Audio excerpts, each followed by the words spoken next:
Atenção! Começa agora uma teleaula de Biologia do Ensino Médio. Você vai assistir a teleaula de número 40. Bons estudos!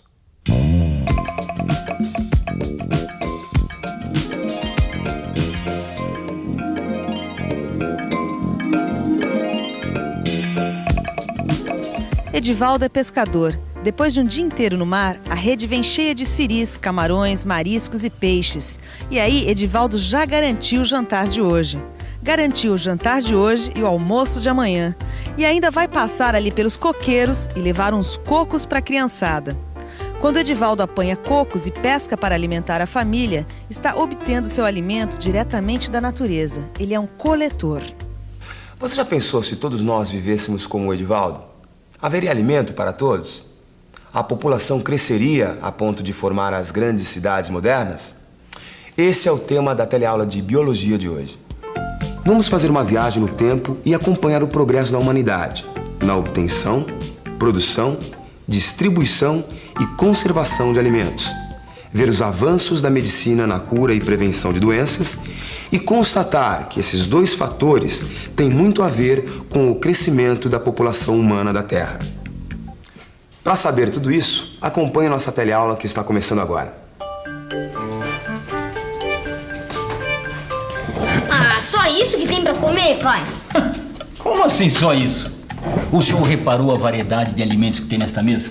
Olha, temos peixe, cereais, verduras e no purê de batata ainda tem leite. Tá querendo o quê, mocinho? Ah, mas eu vou querer só o purê mesmo. Nananina não. Lembre-se, Dudu, você é um ser humano e por isso tem que variar os alimentos da sua dieta. Você já viu isso em outra teleaula, lembra-se? Nós, os seres humanos, somos diferentes dos outros animais. E que outros animais? Ah, o bugio, por exemplo. Ou a gaivota. E o que a gaivota e o bugio comem? O bugio é um macaco herbívoro. Ele se alimenta apenas de plantas que encontra na floresta. E a gaivota é uma ave carnívora. Ela se alimenta apenas da carne de outros animais. Para obter essa carne, a gaivota pesca. Ah, mas a gente também não faz isso, pai. Lembra lá na praia, quando o Renato, ele subiu no coqueiro para pegar coco? E quando o senhor pescou aquele peixão imenso pra gente, você lembra? Sim, só que a gente tem outras maneiras de conseguir comida, né, Dudu? Sua mãe pescou esse peixe por acaso? Não, ela comprou na feira. E você? Conhece outras formas de conseguir alimento? O que você faz quando você precisa de frutas e legumes? Eu vou à feira. No açougue, né? Eu vou ao supermercado e compro. Vai mais sacolão. O ser humano consegue os seus alimentos básicos de diversas formas. Criação de animais para abate, plantação de frutas e verduras em larga escala, industrialização de cereais ou fabricação de laticínios. Mas nem sempre foi assim. A busca do alimento fez com que os seres humanos, durante a maior parte de sua existência, fossem nômades. Nômades são tribos ou povos que não se fixam no mesmo lugar durante muito tempo e estão sempre se deslocando em busca de alimento. O homem nômade era coletor e caçador. Se alimentava de vários animais, raízes, folhas, frutos e mel. Quando os alimentos ficavam escassos, se mudava para outro lugar. Viu que vida dura, Dudu? O homem coletor e caçador nunca sabia se teria alimento suficiente e também se teria abrigo para se proteger do frio, da chuva e dos predadores. E gastavam muito tempo e energia com isso, como o bugio e a gaivota fazem até hoje. E quando o homem caçador e coletor não encontrava alimento e abrigo? Aí vinha um período de fome e muita gente morria. Era muito difícil criar os filhos nessas condições. A incerteza de encontrar alimento e a necessidade constante de deslocamento dificultavam a criação e a sobrevivência das crianças. Os filhotes dos seres humanos dependem inteiramente dos adultos. Não são capazes de obter seu próprio alimento, encontrar abrigo ou se defender. Durante esse tempo, os pais têm que ser responsáveis pela alimentação e defesa dos filhotes.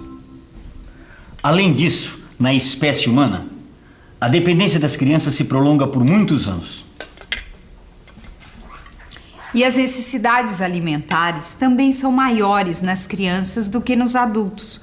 Proporcionalmente, o organismo delas necessita de uma quantidade diária maior de proteína do que o dos adultos, porque elas estão em fase de crescimento.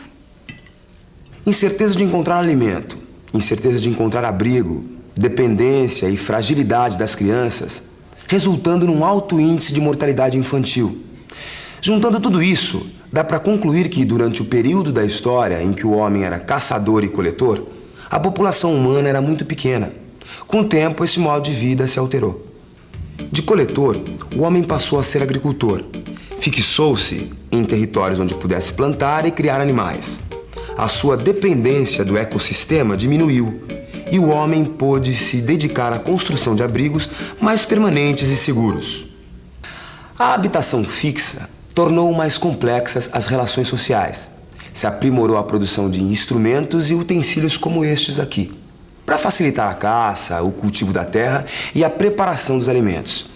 Com maior disponibilidade de alimento e o aparecimento de novas exigências, os seres humanos foram desenvolvendo outras habilidades. Nem todos faziam as mesmas tarefas. Enquanto muitos plantavam, outros criavam animais. Alguns produziam ferramentas, ou curavam doenças, ou construíam casas. Com essa estrutura, a população humana aumentou muito. No último século, houve uma explosão demográfica, ou seja, um aumento excessivo da população em pouco tempo. A industrialização e o desenvolvimento acelerado da tecnologia contribuíram para essa explosão.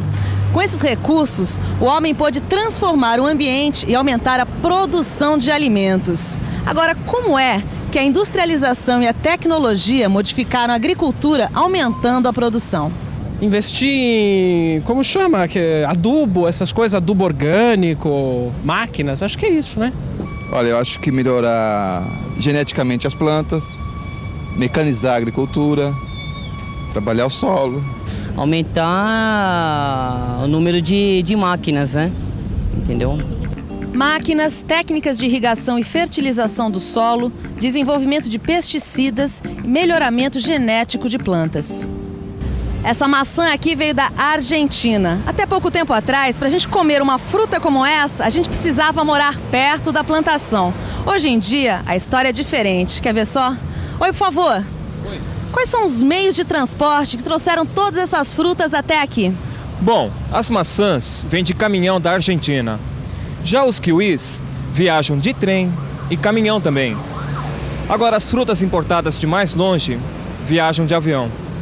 É isso aí, o desenvolvimento dos transportes aéreos, ferroviários e rodoviários tornou possível a chegada rápida dos alimentos perecíveis até o consumidor. Quem vai querer sobremesa? Uma goiabada com queijo. Mãe, quem teve essa ideia de transformar a goiaba em doce e o leite em queijo? Não dá pra gente saber o nome dos inventores dessas coisas tão comuns do nosso dia a dia, filho. Mas dá pra saber que tanto doce quanto queijo, que até hoje podem ser feitos em casa, são maneiras de se aproveitar os alimentos antes que eles se estraguem. E tem mais. Através da industrialização, muita goiaba pode ser transformada em goiabada e muito leite em queijo. Isto é, dá para aproveitar melhor grandes quantidades de alimentos. A perda de alimentos diminuiu muito com a tecnologia de conservação. Os enlatados são um exemplo. E, é claro, a refrigeração. Os processos de conservação são muitos. Aqui em casa, temos leite empacotado a vácuo, várias latas de conservas, uva passa, que é uma fruta desidratada, e não é só isso. A indústria e a tecnologia não contribuíram para o aumento da população humana só na produção e conservação de alimentos. A qualidade de vida também melhorou, graças ao desenvolvimento de tecidos e roupas, que tornou possível até mesmo a ocupação de regiões mais frias da Terra. Além disso, o avanço nas técnicas de construção civil permitiu um melhor aproveitamento do espaço nas grandes cidades, como a construção de edifícios. Além dos avanços que você acabou de ver, a ciência, principalmente na área da medicina, contribuiu para diminuir a mortalidade da população. As descobertas na medicina contribuíram para prevenir e para curar as doenças. Você se lembra de alguma? A SEIB, a vacina do sarampo, a coqueluche. Paralisia infantil. Com vacinas para prevenir, antibióticos para curar infecções e técnicas de cirurgia para remover ou corrigir órgãos doentes, a mortalidade infantil diminuiu e aumentou o tempo de vida dos adultos. Lendo o jornal, a gente sempre encontra novas conquistas da indústria, da ciência e da medicina. Pode-se diminuir a mortalidade, pode-se controlar a natalidade, pode-se viver melhor. Mas também lendo o jornal, nós podemos ver que essas mudanças não atingem toda a população humana. Existem diferenças de qualidade de vida entre países ricos e pobres e, dentro desses países, entre regiões com mais ou menos recursos. Parte da população ainda sofre de doenças que já têm cura e prevenção. Sem recursos suficientes, come mal, mora mal e se veste mal. Porque a população do mundo inteiro não pode aproveitar os avanços da industrialização da ciência e da medicina. Não, o problema é o custo, entendeu? Que é muito alto. E se existem várias dificuldades com a questão de sobrevivência pela parte econômica, como que vai ter acesso a esses remédios? Se você não tiver condições financeiras de pagar uma assistência médica, de cuidar da sua saúde, realmente a gente não pode contar com o governo. Esta realidade é consequência da má distribuição de recursos. As camadas mais pobres da população não podem desfrutar dos dois fatores mais importantes do aumento da população humana: os avanços da medicina na cura e prevenção de doenças e o aumento da produção, distribuição e conservação dos alimentos. A essa altura você deve estar pensando, mas o que todas essas alterações no modo de vida têm a ver com o Edivaldo, aquele pescador que apareceu no começo da teleaula? Afinal, o Edivaldo ainda continua pescando os seus peixes e catando coco, como fazia o homem coletor e caçador. Mas nem mesmo o Edivaldo escapou às mudanças. Veja, a rede do Edivaldo é de nylon. E o nylon, que substituiu o fio de algodão nas redes de pesca, depende da tecnologia e da indústria para ser produzido, assim como a rede, que não é tecida à mão. Além disso, Edivaldo pesca para atender às necessidades da família e de algumas pessoas que moram na mesma cidade, e compra outros alimentos de que precisa. Quem mora longe do mar depende da tecnologia, que permite a refrigeração e o transporte para poder saborear um belo peixe.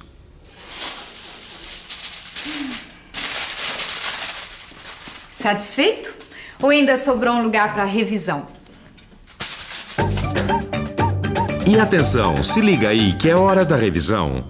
Na teleaula de hoje, você viu que o ser humano utiliza várias formas para obter ou produzir seu alimento. O homem coletor era nômade, gastava grande parte de seu tempo e energia na busca de alimentos. Esse modo de vida não permitia que a população humana crescesse muito. O cultivo de plantas e a criação de animais fixaram o homem à terra e favoreceram o aumento da população.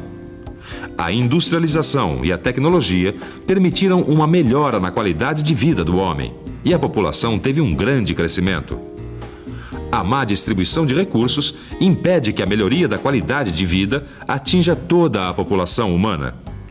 Agora é com você. Faça os exercícios do seu livro. Lá você vai encontrar mais informações sobre as mudanças na vida do homem e o aumento da população. Até a próxima teleaula e tchau.